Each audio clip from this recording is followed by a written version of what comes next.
Fala pessoal, seja bem-vindo a mais um episódio do LT Podcast. Hoje nós vamos falar sobre CLT, Consolidação das Leis Trabalhistas, onde a gente vai tratar, e desvendar os pontos positivos e negativos sobre essa Constituição, sobre todas as leis em relação a essa CLT, os pontos positivos e negativos. Sou o Edson, estou aqui como apresentador desse podcast, nesse episódio de hoje. Meu nome é Alberto, também estou como apresentador hoje deste grande assunto. Estamos aqui com a nossa entrevistada de hoje, Rosana Martins, onde ela vai se apresentar um pouco e falar sobre a sua carreira profissional. Olá meninos, obrigada pelo convite. Olá você que está nos assistindo. Eu me chamo Rosana Martins, sou por formação administradora, sou especialista em gestão de pessoas e estou aqui para falar hoje sobre CLT. Para a gente dar continuidade e prosseguir na nossa conversa de hoje, a gente precisa entender em primeira mão o que é a CLT e qual a sua importância para os trabalhadores e para a sociedade hoje em dia.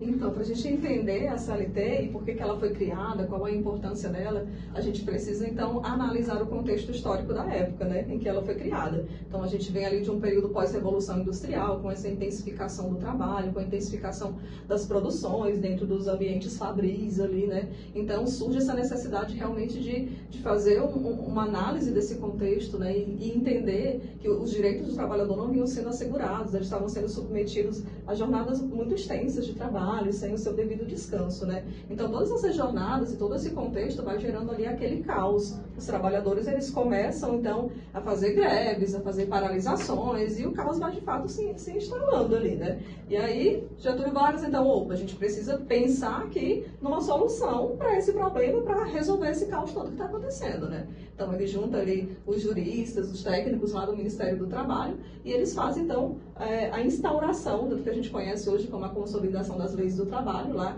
em 1º de maio de 1943, que é inclusive o dia que hoje nós comemoramos o Dia do Trabalhador, é exatamente a data em que foi instaurada ali a consolidação das leis do trabalho. E por que ela foi criada? Foi criada justamente para criar mecanismos ali para proteger o trabalhador, que é o lado mais fraco da relação, e principalmente para reger essa relação de trabalho. Então, entender todo o contexto ali da relação de trabalho entre o empregado e o empregador e criar mecanismos, através das leis, que a gente pudesse, então, proteger e garantir os direitos do trabalhador e, por outro lado, garantir também que o empregador ele consiga organizar suas atividades ali e manter de forma mais segura os seus processos também. Já que nós falamos sobre um pouquinho da CLT, é bom ressaltar os direitos e deveres que o trabalhador tem. Assim, quais são os principais direitos que o trabalhador tem hoje e quais os principais que ele deve conhecer? Então, pensando aqui nos direitos do trabalhador, a partir do CLT, foi criado a lei do salário mínimo. Era algo que até então não existia. Então, a CLT, ela traz esse mínimo que é o trabalhador, ele precisa receber, no mínimo, um valor X. Então, essa determinação é um direito do trabalhador hoje, de ter o salário... Assegurado pela CLT. Assegurado pela CLT. Foi criado a partir da CLT, foi criado o salário mínimo. Tem também o direito a férias remuneradas, Então, a cada 12 meses, ele tem ali o direito a 30 dias de férias. Ele tem também o direito a receber o FGTS, tem direito a 13º salário. Um outro direito que foi criado são as licenças, tanto a licença maternidade, de até 4 meses, como também a licença paternidade, são criados, são direitos estabelecidos a partir da CLT. No direito também entra aquela parte que entra no regime de férias, de ganhar 1/3 a mais, também é um direito que o trabalhador deve ter? Sim, e também foi garantido através da CLT. Certo. Falando um pouquinho de deveres também, quais são os principais deveres a ser respeitado pelo trabalhador e que ele também precisa conhecer no seu dia a dia? Os deveres do trabalhador? Isso. Os deveres do trabalhador é cumprir com aquilo que ele está sendo contratado para fazer. Então, se eu sou contratada como, por exemplo, uma auxiliar de serviços gerais, então eu tenho a obrigação de cumprir com essas atividades que foram me postas, tenho o dever de cumprir com a minha jornada, que foi estabelecida lá no meu contrato, de cumprir com meus horários de entrada e saída. Então, tudo isso são os deveres que o trabalhador ele precisa cumprir. E o empregador, ele também tem os seus deveres, O primeiro dever dele vai ser justamente assinar a carteira de trabalho do trabalhador. Desencadeando em relação a essa questão dos direitos e deveres, Rosana foi nossa professora no semestre passado. Justamente sobre a matéria de gestão de pessoas e equipes, né? E dentro, em uma aula ela trouxe sobre a CLT, falando sobre consolidação, porque o Alberto também fazia parte dessa turma. E aí ela trouxe para a turma em si um debate, onde esse debate ela formou os grupos para quem era a favor da CLT e quem era contra a CLT, né? Inclusive eu era da parte a favor da CLT e o Alberto era do contra. Gente, aqui a gente não foi nada programado, aconteceu. E aí, querendo ou não, gerou aquele debate, aquela coisa toda, a gente trazendo os pontos positivos da CLT pro empregado, quer dizer. Só que o grupo que era contra a CLT trouxe dizendo que a CLT ela trouxe pro empregador em relação a custos, mas não trouxe de fato uma proposta, uma situação no qual a CLT era desfavorável para a empresa, tanto para o empregado quanto para o empregador. Na sua visão. Eu lembro que nós discutimos, inclusive, sobre férias. Quem era a favor e quem era contra. Né? Então, o lado que era a favor defendia as férias. E por que as férias são importantes? Né? Então, a gente pensar ali naquele contexto. O cara passou 12 meses trabalhando, então ele tem o direito ali a um mês de férias remuneradas. Por que isso é importante? Para o cara descansar. O primeiro ponto é esse, né? Ele ter ali o devido descanso, né, que ele precisa, e também pensar que ele vai voltar revigorado, ele vai voltar com uma produtividade maior, ele vai voltar muito mais animado para suas atividades após esse período de férias. E também, querendo ou não, nesse tempo também ele fica voltado mais para a pessoa dele mesmo em si, resolver problemas pessoais, tirar a mente mesmo do trabalho, da mente de trabalho. Isso consta muito, né? Inclusive, eu sempre gosto de falar que a relação de trabalho é uma relação de mão dupla. Então, a gente tem ali, os dois lados, eles têm os seus interesses. Então, a gente tem, por um lado, o empregado, que ele tem o seu interesse ali de ter o seu salário, né, para conseguir conquistar ali o seu sustento. Por outro lado, a gente tem o empregador, que também tem os seus interesses ali naquela relação, né, que é o de ter ali alguém produzindo em prol da sua empresa. Então, é sempre importante a gente lembrar que é uma via de mão dupla, que os dois lados têm os seus interesses, que os dois lados, eles devem ganhar com essa relação. Então, o empregador, ele tem que olhar para o empregado exatamente como a gente fala em gestão de pessoas, né? Que as pessoas, elas são o bem mais importante de uma empresa são as pessoas, porque não existe uma empresa sem pessoas. Então, olhar de fato dessa forma, não como um custo, não como algo que pesa, mas como alguém que está ali de fato contribuindo, né? E que os dois lados, eles precisam realmente ganhar os seus interesses ali atendidos com essa relação. Até porque uma empresa, quando ela vem se abrir, ela vai fornecer algum tipo de serviço. O dono, o proprietário da empresa, ou o sócio, enfim, ele não vai conseguir tomar de conta de toda uma demanda da empresa administrativa, se for vendas, RH, ele vai precisar de pessoas que sejam especialistas nessa área. Então, querendo ou não, como a professora falou, é uma via de mão dupla, né? Eu vou pagar aqui de acordo com o que a CLT manda, vou remunerar uma pessoa para que essa pessoa forneça um trabalho para mim. E essa pessoa que está fornecendo o trabalho, ela vai ganhar pelo serviço. Então, a gente vê que a CLT ela não é algo que vem para prejudicar, mas sim para facilitar tanto para o trabalho do empregador como para o empregado, né? Em 2017, a gente teve aí a reforma trabalhista, no qual mudou algumas normas da CLT. Então, quais foram essas mudanças e se teve impactos positivos ou negativos a partir dessa reforma na CLT? Tá. Então, nós tivemos, de fato, a reforma trabalhista lá em 2017, né? Ela muda mais de 100 pontos dentro da consolidação das leis do trabalho. Para a gente falar se foi positivo ou foi negativo, a gente precisa analisar cada um dos lados, né? Então, vamos pegar aqui primeiro o lado do empregador. O que mudou para o empregador, né?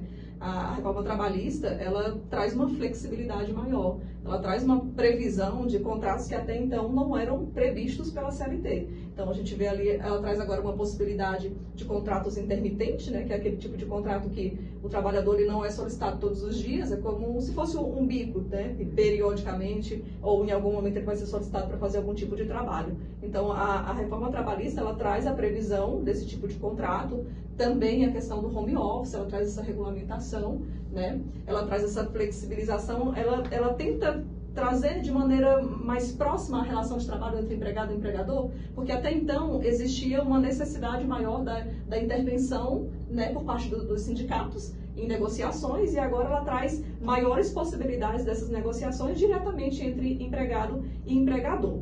Já para a gente analisar o lado do empregado, aí nós temos duas correntes. Uma corrente que fala que foi benéfica para o empregado, porque a partir dessa reforma trabalhista vão surgir novas vagas, o mercado vai aquecer, terão mais vagas ali disponíveis, os empregadores eles vão ter um interesse maior em contratar, né? Então mais pessoas vão ser ali contratadas para essas vagas. Por outro lado, nós temos outros analistas que eles trazem que, na verdade, não tem nada de muito benéfico para o empregado, não, que, na verdade, só trouxe benefício ali para o lado do empregador, que essa toda acaba, de certa forma, ferindo um pouco ali dos direitos do empregado, né? Então, nós temos aí esses dois lados para analisar, mas, de fato, o que mudou são essas novas possibilidades ali, né, das relações de trabalho, dos contratos, né, que ela traz essa previsão que até então não existia, e que eu acho algo, assim, super válido, sabe? Porque se a gente pegar a CLT, ela surge lá em 1943, num contexto meio que caótico, como eu falei aqui para vocês no início desse podcast. E a gente vem agora para uma realidade completamente diferente. Então, em alguns casos, ela realmente precisava dessa atualização. Ela realmente precisava entender o contexto da relação de trabalho nessa versão ou nessa visão mais atual, de fato, do mercado e do próprio contexto das empresas, né? E dentro dessa reforma trabalhista, a gente também teve um impacto aí que foi uma coisa que aconteceu mundial, que foi em 2000, eu não vou recordar muito bem se foi 2020, 2021, início da pandemia, né? Mas a pandemia... Foi 2020, 19 para 20. A pandemia, ela veio, de fato, e querendo ou não, houve uma modificação a partir desse acontecimento dentro da CLT. Quais foram essas modificações e o que foi de benéfico e o que foi que prejudicou a CLT a partir da pandemia? Eu acho que a parte do favoreceu ou prejudicou, acho que nós vamos ficar nessa análise que nós já fizemos, né, de que depende, cada lado vai olhar como positivo ou como negativo, pensando no seu próprio contexto. Então, na visão geral, assim, muitas dessas modificações que foram feitas foi essa flexibilidade maior, essa possibilidade maior que vai ajudar ali o próprio empregador a ter essa maior segurança jurídica mesmo, né? E aí, pensando aqui no contexto da pandemia, isso era algo que ninguém imaginava até então, que o empregado ele pudesse trabalhar de casa. Com fiscalização, será que ele vai trabalhar? Será que ele não vai trabalhar? Será que ele vai produzir? Será que não vai produzir? Então, até então ninguém tinha pensado nesse contexto, e a pandemia nos obrigou a nos adequar a esse novo contexto, né? E aí surge realmente essa necessidade de que essas possibilidades de contrato, né, essas relações de trabalho, elas pudessem ser ali regulamentadas de fato. Então, a reforma trabalhista, ela traz essa previsão agora do home office. Tem um ponto importante também, que hoje em dia, após a pandemia, já tem empresas que hoje contratam a pessoa para ser 100% home office, mesmo hoje podendo estar presencial. Tem empresas que é de um estado, contrata pessoa lá, e de outra para já ficar em home office. É uma grande vantagem que as empresas têm hoje. E com a pandemia tiveram conhecimento, o aprendizado de que trabalhar de casa também. E muitas das vezes a produção é até a mais, né? Exatamente. Então a gente começou a ver que funciona, que daria certo. Não, e aí veio a CLT, então, né, com a reforma trabalhista, e faz agora essa regulamentação. Então as empresas, olha, isso é benéfico, isso pode me reduzir custos, e agora eu tenho uma regulamentação que me permite, de fato, fazer esse tipo de contrato. E é tanto que a pandemia ela chegou de uma vez, e algumas empresas que de fato não estavam preparadas tiveram que fechar as portas.